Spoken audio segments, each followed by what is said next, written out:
shit internet apologists say. Yes, I am so Laura, excited to take it introduce away. this one. It's Yeah. a juicy one. So, you can check out on becomingchristians.com this article titled 10 Simple but Powerful Reasons Christians Should Not Celebrate Valentine's Day. So if anybody thought that this day was a specifically Christian holiday or that it was biblical, Womp what? womp. Yeah, I'm really sorry to disappoint you, but no, it's in fact not. But this gentleman, Mr. Joshua Infantado, gives the 10 reasons why he thinks that Valentine's Day should not be celebrated by Christians. Now, I have a lot of problems with that because I think people should be able to celebrate whatever they want, and I don't think we should be mind controlling each other's behavior. But he has that's why 10 you're not a Christian. which is why, yeah, I think there's Ooh. that. Yeah. Where's the lie? True point. But so he goes into different things.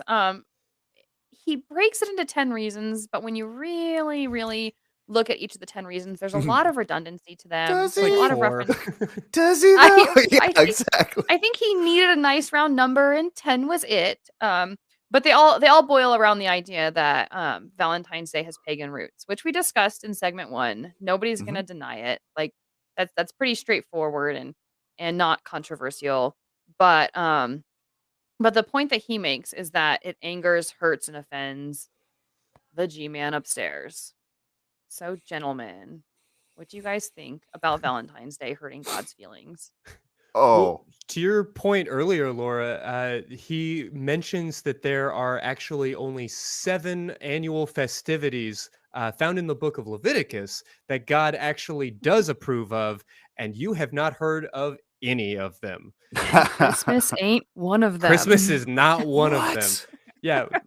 Yeah, which is just frustrating. And we've been talking about this notion of the God virus and the different ways that Christianity works to stay relevant and works to insert itself between you and the life that you want to lead, making it invaluable to you.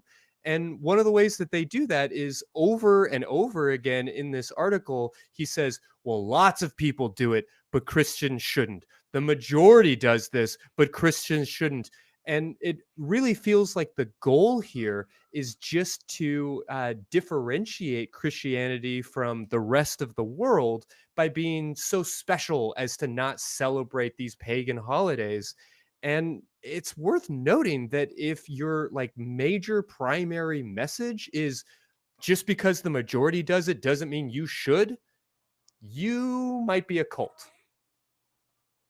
Yeah, very true. Yeah. And the ironic ignorance of saying that just because a lot of people think it doesn't mean it's so. Like, you're a Christian. There's an Irony awful much? lot of Christians. Like, do you not hear yourself talking? Comfortable. Yeah, it's like there's so many Who's of gonna them. tell but- him?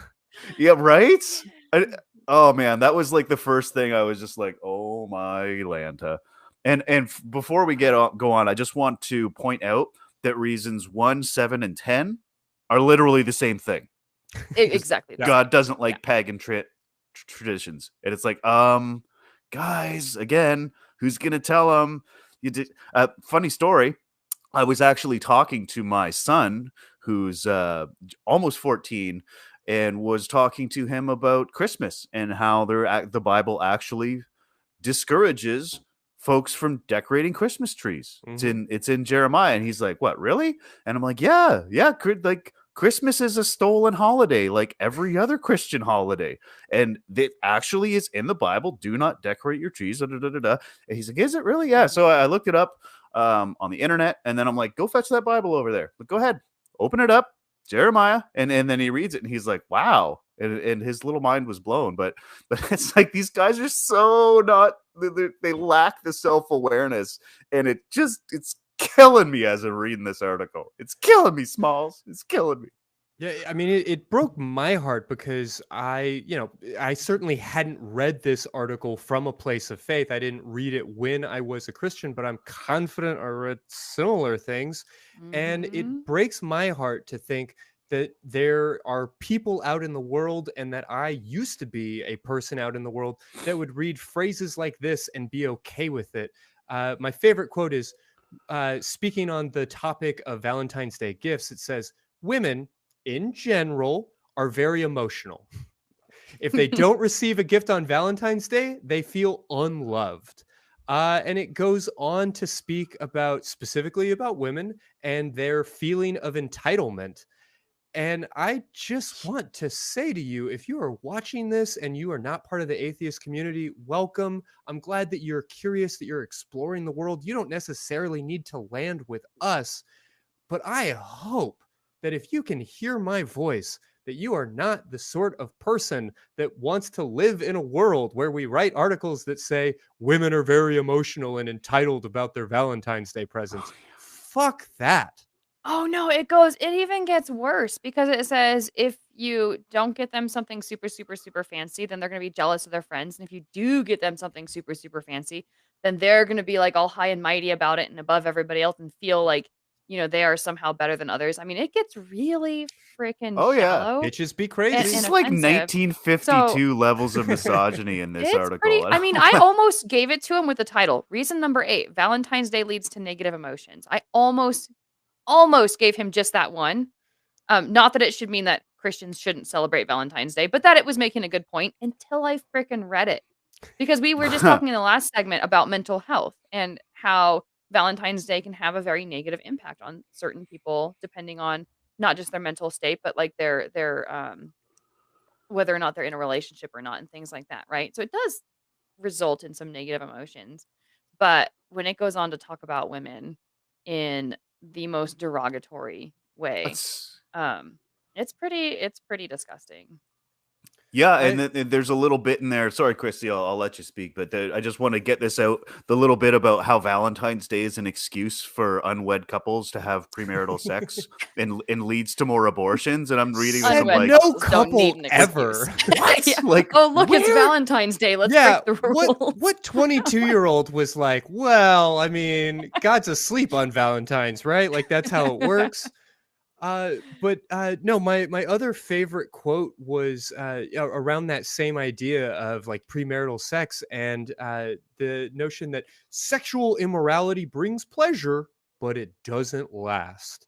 And setting aside this gentleman's notion of what constitutes sexual immorality, aka like probably a Tuesday night for me, I am baffled by this notion that it brings pleasure that doesn't last.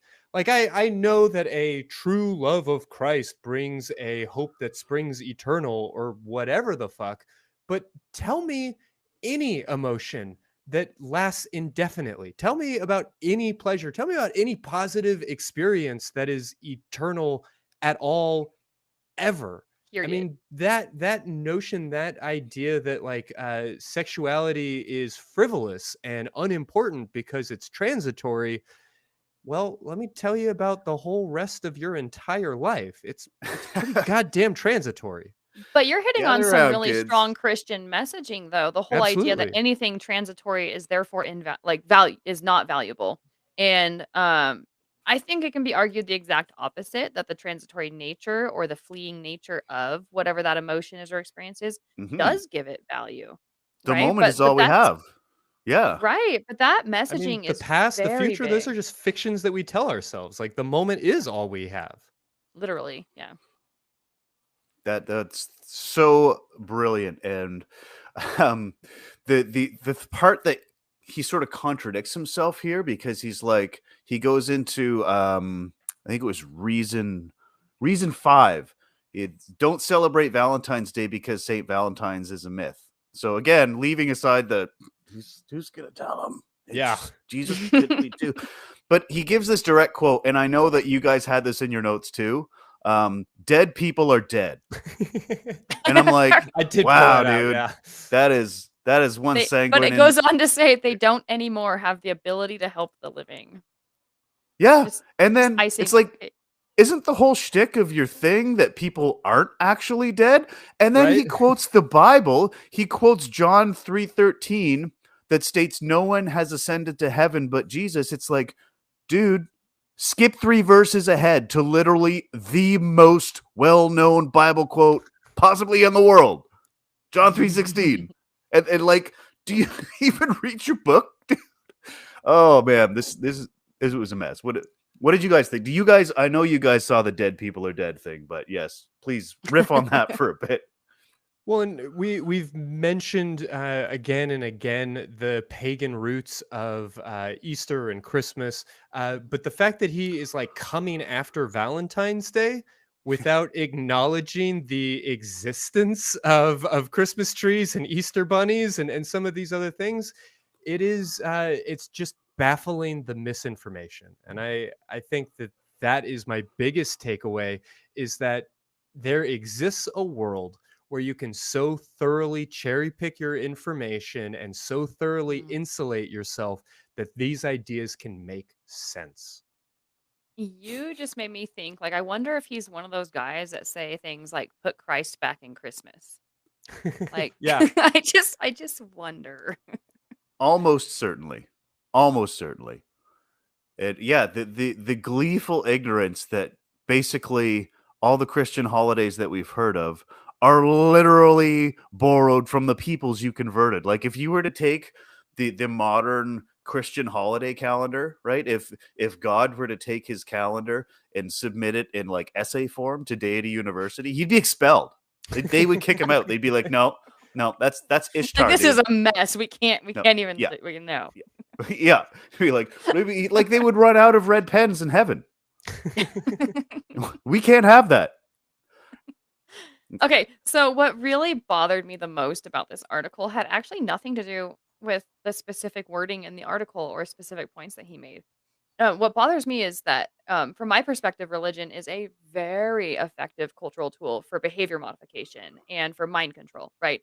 And so this article specifically demonstrated to me that the controller, right, the presumable like head of the religion or founder of the religion, um, doesn't even need to be the one exercising control, right? Once you have this body of people that are really bought off on this idea, they begin behavior controlling and mind controlling each other, right? So here's this guy who's a Christian, like undoubtedly, and he's writing this article. He's not the founder of Christianity. He's not the grand master of all things Christian.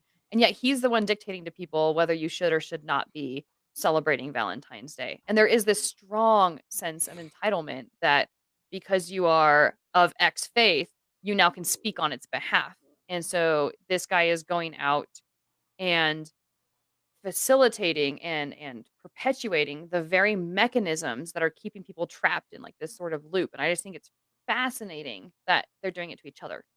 The self-perpetuation of that multi-level marketing scheme. Oh, right. Absolutely brilliant. This whole article, I mean, folks, if you're listening to us riff on this, please, if you read one article, just, if you're having a bad day and you need a laugh and you tuned into the nonprofits, go read this thing, because it is truly the most manure that I have read. And that's including the self-help one. The self-help one was at least well intended. This is just manipulative, twisted, ignorant crap. And I'm going to leave it at that. But if you guys have any final thoughts before we wrap, please go ahead.